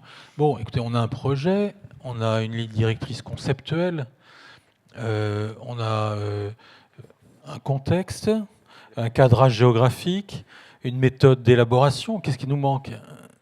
J'ai envie de dire chiche maintenant, il faut y aller, maintenant il faut le faire, il faut continuer. Alors est-ce que le public est prêt à y aller ? Est-ce qu'il y a des questions ? Il y en a qui est contre, où est la main qui se lève ? Elle est là, on va vous présentez-vous, je vous en prie. Myriam Lédé, du Val-de-Loire. Oui. Moi, je me pose une question toute simple, c'est cette métropole inversée, et elle est effectivement tout à fait tentante, mais où est la place de l'agriculture, de la métropole nourricière dans ce projet ? Les grandes métropoles vivent aussi d'une ceinture agricole qui permet à cet ensemble urbain de survivre, de se développer. Est-ce qu'il n'y a pas un projet agricole, paysager à mener en lien avec cette révolution de métropole inversée ? Alors, vous nous rappelez à l'ordre, vous avez raison, parce qu'on a parlé de ça toute l'après-midi, effectivement. Pablo Georgiev, vous avez raison. Je pense que sur le projet agricole, il y a une question d'échelle. C'est-à-dire qu'en ayant étudié pied à pied le territoire des 55 000 hectares, on s'aperçoit qu'il n'est pas le territoire de solution d'un projet autonome au niveau alimentaire, au niveau agricole, et que la réflexion doit être élargie de façon importante à ce que les territorialistes italiens appellent la biorégion, au moins, donc qui est à définir dans ses contours. D'ailleurs, ils appellent à ne pas définir ce contour par une ligne, ce qui est assez paradoxal. Et puis peut-être la biorégion bordelaise, aujourd'hui, elle va jusqu'à l'Andalousie et jusqu'à la Mar de Plastico, où viennent finalement peut-être 80% ou 90% des denrées horticoles que nous consommons. Donc finalement, notre biorégion aujourd'hui, elle est assez étendue. Et je pense que la question agricole, c'est une autre échelle de réflexion territoriale. Et à mon avis, là, pour le coup, carrément au moins européenne aujourd'hui. Oui. Comment est-ce qu'elle se manifeste ? Comment est-ce qu'elle se manifeste au niveau d'un projet de métropole ? Au niveau d'un projet de métropole, bien évidemment, l'agriculture doit être présente, et elle doit être présente peut-être jusqu'à la partie la plus dense de la ville de Pierre. Oui. Une question d'échelle, c'est une question d'y placer de réelles ambitions en termes de quantité de production, en termes de pédagogie, en termes de compréhension de ce que c'est qu'un système vivant, en termes de compréhension de ce que c'est notre relation à la nourriture, et comment ce que nous mangeons conditionne notre santé en tant qu'individu, mais conditionne le projet planétaire, parce que ce que nous mangeons, c'est 80% des problématiques de la planète. Comment c'est construit, comment c'est cultivé, avec quelles énergies. Donc la question alimentaire, pour moi, elle est extrêmement vaste. Je pense qu'elle doit résonner avec le projet métropolitain, mais je vois mal comment on pourrait prétendre proposer quelque chose de l'ordre d'une solution. Mais non, mais cher Pablo, agricole. Non, mais c'est pas ça. Oui, c'est pas ça, parce que voilà. On peut parler je suis plutôt trompé de question, métropole. autant pour moi. Oui. C'est vrai, quand on dit voix grand, mais moi je pense ça au sérieux. c'est pas ça que je veux dire, mais c'est que vous vous avez raison. On a montré tout à l'heure avec Laure Planchet qu'aucune métropole, sauf Brest, n'avait la capacité en terre pleine d'être autosuffisante, ne serait-ce qu'en fruits et légumes. Bon, sauf Brest. Donc Bordeaux, on a vu les cartes, c'est pareil. Bordeaux ne pourrait pas être autosuffisante en fruits et légumes. Mais c'est peut-être pas ce qu'il faut opposer à la question de Madame. Ça n'empêche pas que des pratiques agricoles, de la proximité. Imochamp nous racontait qu'à Bouliac va se développer avec Ferme d'Avenir, qui fait de la permaculture notamment, sur 70 hectares, des productions locales qui pourraient subvenir à 10% des besoins. Donc, bien sûr, l'autosuffisance est un leurre pour toutes les villes et toutes les métropoles, vraisemblablement, sauf exception. Mais voilà, la question reste, n'est-ce pas, madame? C'est ce que vous vouliez dire. Le terme métropole alimentaire n'est pas exact. C'est métropole nourricière, une métropole qui pense l'alimentation, mais au sens large du terme, bien sûr, elle n'est pas autosuffisante. Bien sûr. Mais maintenant, il y a, pour justement éviter d'oublier le sol et éviter d'oublier le fait qu'on se développe grâce à ces ressources du sol et d'un héritage aussi hérité de la façon dont on a pu travailler ce sol. Eh bien, la fameuse métropole climatique, à mon avis, doit aussi intégrer ce terroir, si on peut dire, ces terroirs alimentaires, même si, bien évidemment, on n'a plus la surface foncière qu'on avait avant pour pouvoir alimenter tout le monde sur un point. L'alimentation se réfléchit à une dimension planétaire, avec des réseaux de transport, etc. Tout à fait. Néanmoins, il y a un état d'esprit, pas agricole, mais un état d'esprit lié à la terre, lié au sens de la terre et lié aux capacités du lieu à pouvoir justement se ressourcer. Voilà, c'est pas une question de nourriture, c'est une question de ressourcement. Et ce ressourcement, à mon avis, va beaucoup plus loin que simplement un paysage que l'on contemple.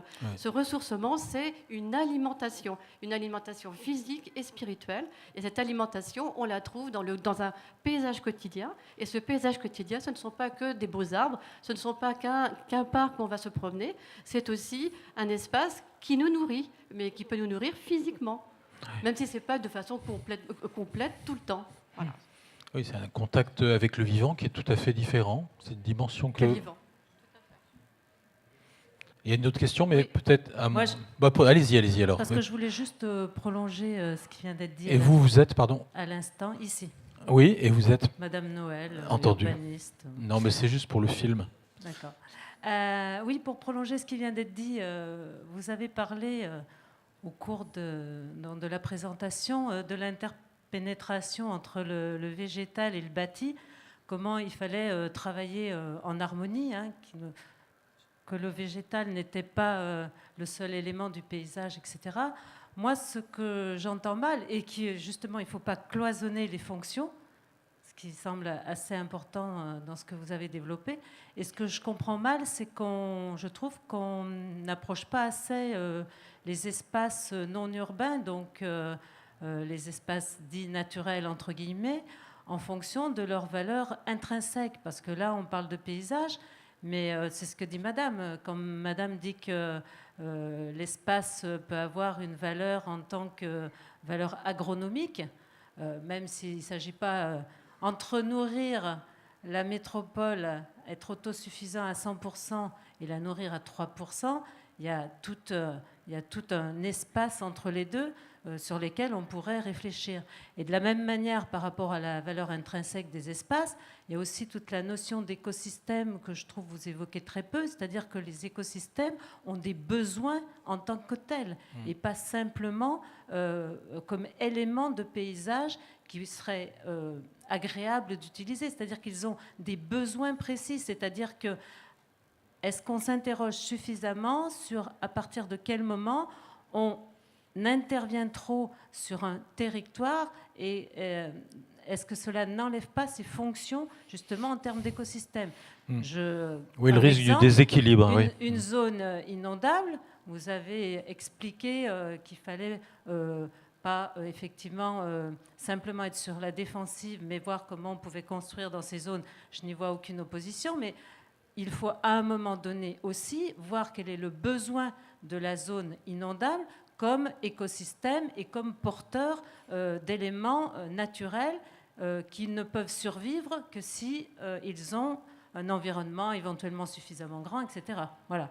Je trouve qu'il y a des dimensions de valeur intrinsèque des espaces que vous ne prenez pas suffisamment en compte dans votre approche entre paysage et végétal. On va le développer parce que je crois que c'est ce que vous voulez dire justement, Basmet. C'est cette révolution, si bien compris, c'est ce renversement, c'est de partir de la valeur intrinsèque des espaces naturels pour concevoir à partir de ça. C'est ce que j'ai compris? Oui, et peut-être on ne s'est pas bien exprimé. On l'a dit de façon synthétique, mais on va le définir. Les cartes qu'on présente, cette résilience du territoire, c'est justement le repérage de tous les services écologiques, de toute l'écologie même du territoire. Et ce qu'on essaye de faire, nous, c'est justement de ne pas regarder où est-ce qu'on peut construire, où est-ce qu'on peut bâtir, où est-ce qu'on peut densifier. Nous, on essaye de voir c'est quoi la qualité du territoire, qu'est-ce qu'il faut préserver et qu'est-ce qu'il faut améliorer.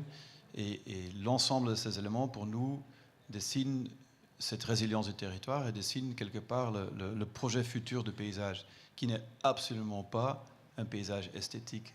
Je pense dans tout ce qu'on essaye de faire, on essaye de comprendre la logique de la nature, on essaye de renforcer, d'utiliser cette logique qui ensuite produira des images. On n'essaye jamais de copier une image parce qu'il n'y a aucun intérêt. Et surtout dans le paysage, on est dans un processus cyclique. Déjà, l'hiver n'est pas pareil au printemps. Du coup, l'image nous importe très peu. Ce qu'on essaye de comprendre, c'est assez compliqué, justement, parce que toute cette connaissance de biorégion, d'écologie est assez complexe. Mais on essaye de comprendre la logique de la nature, de la renforcer pour justement créer une sorte de réseau qui permet cet agrandissement de la métropole qui semble inévitable. Du coup, on essaye réellement de partir à partir de la logique même du territoire. Je voudrais dire aussi quelque chose qui s'adresse peut-être aux deux questions simultanément, c'est que un des grands trésors que nous avons rencontrés sur le terrain en fréquentant aussi bien les écosystèmes que les lieux d'agriculture, c'est les femmes et les hommes qui ont été les agriculteurs, qui sont encore les agriculteurs, ou qui sont les chasseurs, ou ceux qui entretiennent ou qui ont fréquenté ces espaces dits sauvages. Et je pense que c'est extrêmement important aujourd'hui, à l'heure de faire de projets, de recueillir cette expertise du territoire, ce savoir. Il faut passer du temps avec eux, sur place.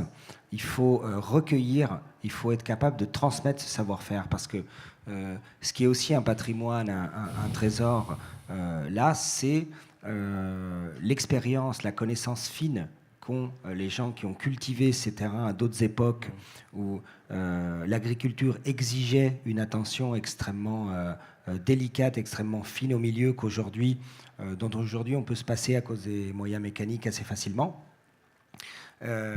Donc ça, pour moi, c'est une partie importante du travail à mener. Carlo Pietrini, fondateur de Slow Food, que vous connaissez peut-être, un célèbre journaliste turinois qui a révolutionné la gastronomie et la manière dont on comprend ce qu'on produit et ce qu'on mange, il dit il est urgent de mettre à l'université nos derniers grands paysans. Souvent, ils sont à la périphérie des métropoles. Ils ont des savoir-faire extrêmement pointus puisqu'ils produisaient dans des conditions d'intensité, dans des conditions de marché tendu, dans des conditions exigeantes pour la production agricole. Et ces gens ont un savoir qui est extrêmement important. Ce savoir, il est peu apprécié, peu reconnu, à une époque où ces activités d'agriculture périurbaine ont été délaissées, ont été déclarées beaucoup moins intéressantes que le développement de lotissement. Et donc, tous ces vieux monsieur, ces vieilles dames un petit peu désuets dans leur petite exploitation avec leurs poules et qui vivotaient encore, ont été souvent extrêmement méprisés. Et je pense qu'aujourd'hui, c'est important de les réassocier au projet, tant qu'ils sont là, de profiter de leur expérience, de les faire se rencontrer avec les enfants, avec ceux qui vont être le futur de la métropole. Et je pense que là, par contre, la question de l'agriculture, de la transmission de ces pratiques, du faire ensemble, du partager le produit et de connaître ces métiers, là, par contre, c'est extrêmement important. Et ça, c'est quelque chose qui est de la culture, qui est de la tradition, qui est de la perpétuation de valeurs importantes de la société. Et c'est pour ça que je pense qu'il faut bien recentrer cette question de l'agriculture et du transmission des savoirs à sa bonne échelle. Et pour moi, c'est également valable au niveau de ce qu'on se représente comme des écosystèmes sauvages qui sont très souvent gérés pour la chasse, en tout cas ici autour de la métropole bordelaise, sur lesquels il y a également ce même type de connaissances profondes et de savoir-faire. Vous ne voulez pas ouvrir la chasse dans la métropole? Ça chasse déjà dans la métropole. Oui, c'est vrai, vous avez raison. Bon. Oui, allez-y. Oui, pardon, Jean-Pierre Thibault, collectif Paysage après-pétrole. Je pense que Bordeaux a pas mal relevé le défi de la gouvernance alimentaire. C'est là que j'ai entendu pour la première fois prononcer ce mot, de la part d'agents de la ville, d'ailleurs, ou de la communauté urbaine, je ne sais plus. Enfin bon, ils ont une réflexion là-dessus. En revanche, sur l'énergie, l'autonomie énergétique, la transition énergétique, je n'ai pas entendu grand-chose. Ça veut pas dire qu'il ne se passe rien, mais peut-être que vous en savez plus que moi. C'est vrai que Bordeaux, c'est juste à côté d'une énorme forêt d'1 million d'hectares, qui a de l'eau, qui est parfois courante et parfois agitée par la marée. Il n'y a pas de vent, donc il n'y aura pas d'éoliennes, ou pas beaucoup, ou alors elles sont énormes. Mais voilà, est-ce qu'il y a quelque chose là-dessus dans les 55 000 hectares? Est-ce qu'on peut imaginer une ferme éolienne au-dessous des panneaux avec quelques moutons ou je ne sais trop quoi, peut-être un peu de maraîchage? Enfin bon, voilà, est-ce que la réflexion a porté un tout petit peu là-dessus aussi? Joker, je ne sais pas du tout. Donc, il y a les hydroliennes sous la Garonne, non? Oui, mais... Non, je ne sais pas. Ça ne marche pas tellement bien, parce que ça, a priori, ça promettait quand même d'être quelque chose d'assez... Non? Non, mais il y a peut-être un projet à développer à partir de la biomasse, ça, effectivement, mais j'avoue ne pas savoir si ça a été évoqué. Ce n'est pas vos spécialités, messieurs. Non, désolé. On regrette l'absence des vice-présidents pour cette question qui est tout à fait pertinente, évidemment, bien sûr. Bien. Écoutez, si nous avons satisfait votre curiosité, moi je trouve que beaucoup d'idées évidemment ont été avancées. Je disais, le tour d'horizon est très complet, des approches, des positions, de réflexion et de conduite de projets ont été avancées. Elles vont suivre leur cours évidemment, attendons. Demain, la question de l'enjeu climatique sera posée avec les maires et les ministres d'une dizaine de pays dans le monde entier, venus d'Inde, de Colombie, venu de Bilbao, le maire de Bilbao sera là, de Saint-Pétersbourg, d'Afrique, un ministre du Maroc sera là pour en parler avec Alain Juppé. On évoquera cette question de l'enjeu climatique et de son rapport avec le projet urbain, c'est à 14h demain ici même. Et puis on reparlera de la dimension métropolitaine dimanche, et notamment de la question des fractures territoriales. On parlait tout à l'heure du périurbain, on reparlera de ces enjeux-là, parce que si en effet la métropolisation monte, on constate, et un rapport du Conseil économique et social l'a pointé du doigt, que les grandes fractures entre pauvres et riches se retrouvent à l'intérieur de ces métropoles, même parmi celles qui sont les plus riches en volume total, mais c'est à l'intérieur de ces métropoles que se trouvent les plus grandes inégalités, les plus grandes fractures. Donc ça sera le débat de dimanche après-midi, avant un hommage à Michel Corajou en fin d'après-midi. Voilà, donc je vous remercie beaucoup, messieurs. Merci, et merci au public, pour bien cette sûr. invitation.